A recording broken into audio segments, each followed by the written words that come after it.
Hello everyone.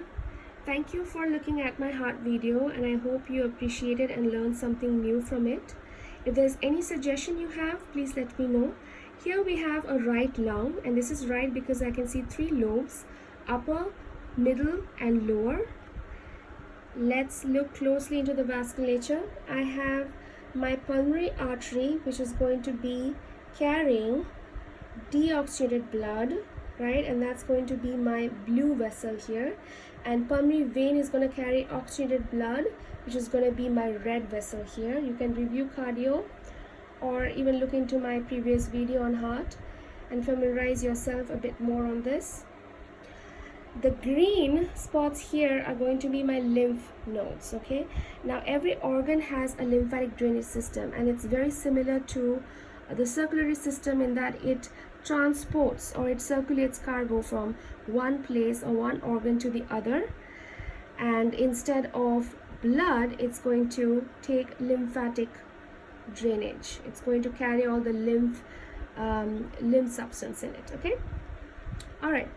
So here we have a trachea, and then we have the right bronchus, left bronchus. They'll further divide into bronchioles, and ultimately you have these alveolar sacs where you have gaseous exchange taking place. The basics of gaseous exchange is when you breathe in, you have your air which has different types of gases.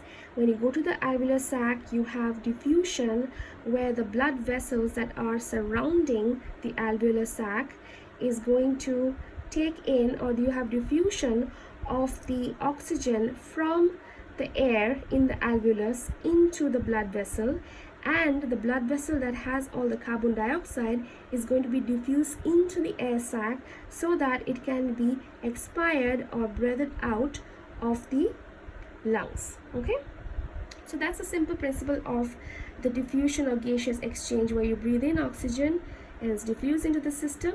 You breathe out carbon dioxide from the body and it's expelled out of the system. All right, now if you remember if you watched my YouTube video that I shared previously, you would remember that it talks about two distinct types of pulmonary diseases. So pulmonary diseases can be divided into obstructive disease or restrictive disease. An obstructive disease is when you have problems in breathing the air out, whereas a restrictive disease is when you have problems in breathing the air in. And a way you can quantify these diseases would be if you look at the ratio of forced expiratory volume divided by forced vital capacity. So FEV, forced expiratory volume, divided by FVC, forced vital capacity. Now in a obstructive disease, your ratio is going to be low, and that's because your numerator, which is your FEV, is going to be quite low compared to your denominator, which is FVC. Okay, and you can write this down and make sense out of it as I'm speaking. So this is why your overall ratio is going to be low. Okay, your FEV over FVC ratio is going to be low. In a restrictive disease where you have difficulty breathing in, your forced vital capacity is going to be very, very low. And that does make sense, right? And we'll see why. So your FEV, which is also low, is not going to be as low as your FVC, which is your denominator. And if your denominator is lower than your numerator, then you're going to have an increase, right? The overall ratio would be increase. Now let's look at why this happens. So FVC over FVC, that ratio is going to be low, and that's because we said your FEV, your forced expiratory volume in obstructive diseases, are going to be low. It's going to be very, very low. So why is your numerator low in obstructive diseases? That's right, because your forced expiratory volume is going to be very low, because you can't expire anything, right? In obstructive diseases, it's very difficult for you to expire anything out. So this is why your numerator is going to be much more low compared to your forced vital capacity. So your ratio is going to be low. Now your forced expiratory volume in your restrictive disease is not going to be that low, because the problem here is not to force the air out of your system, but rather to breathe in the air effectively, right? So if you have problem in breathing in the air, your forced vital capacity, FVC, is going to be way lower than your forced expiratory volume. So that's why, since your denominator is quite low, your overall ratio of FEV over FVC is going to be high. Okay, now let's briefly look into the different types of diseases that fall under the obstructive and restrictive lung diseases. So let's start with the obstructive. You have COPD, and there are two types of diseases in COPD. You have chronic bronchitis and you have emphysema. Chronic bronchitis is when you have a hyperplasia or hypertrophy of the bronchus mucus glands. So the bronchial mucus glands will be hypertrophied or there will be hyperplasia.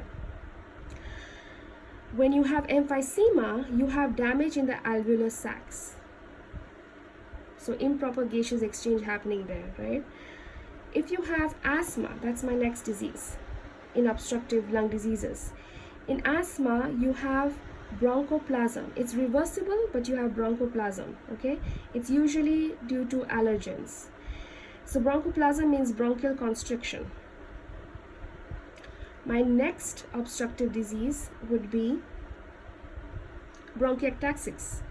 Bronchiectasis is, as you can see, the name tells you it has to deal with the bronchus. So what happens in bronchiectasis? You have dilation of the bronchus.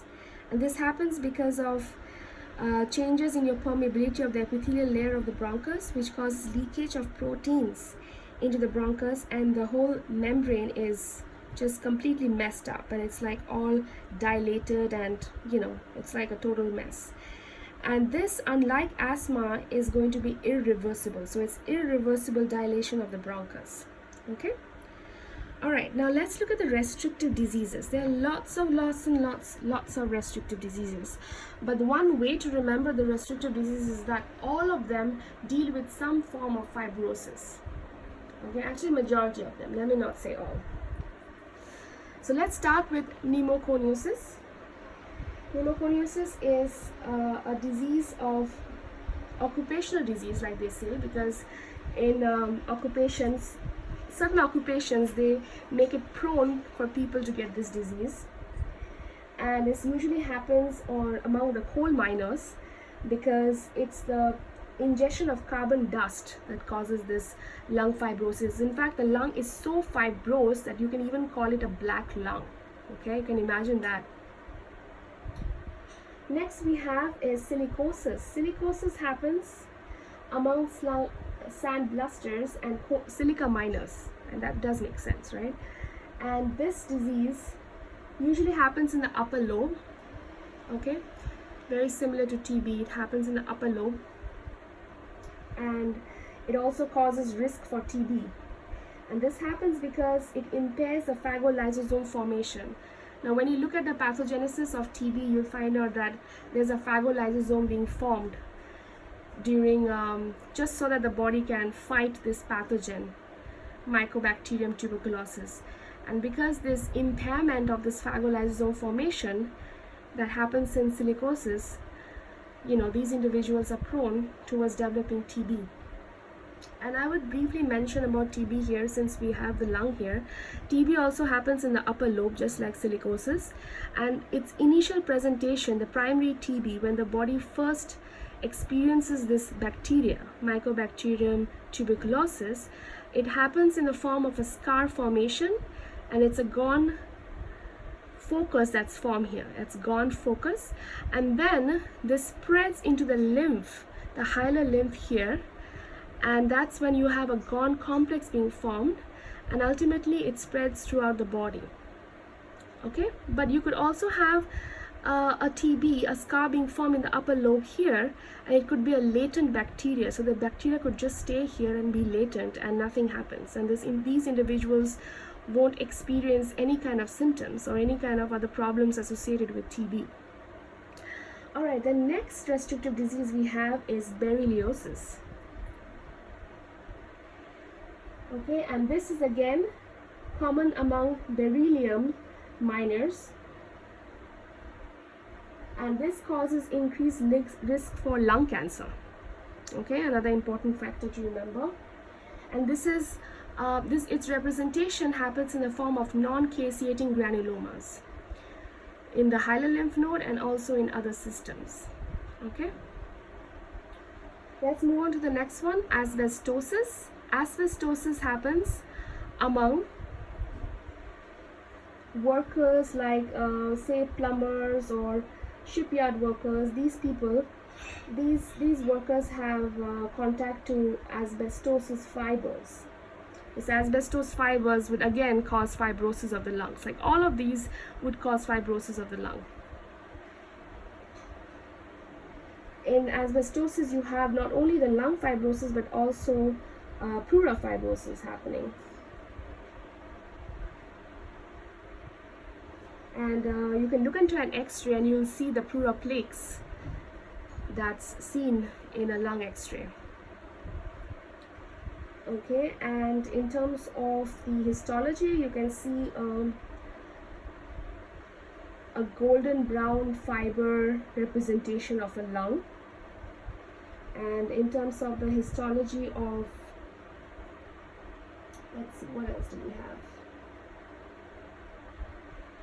Pneumoconiosis, which I forgot to mention, you would see a sort of this carbon-laden macrophage being seen.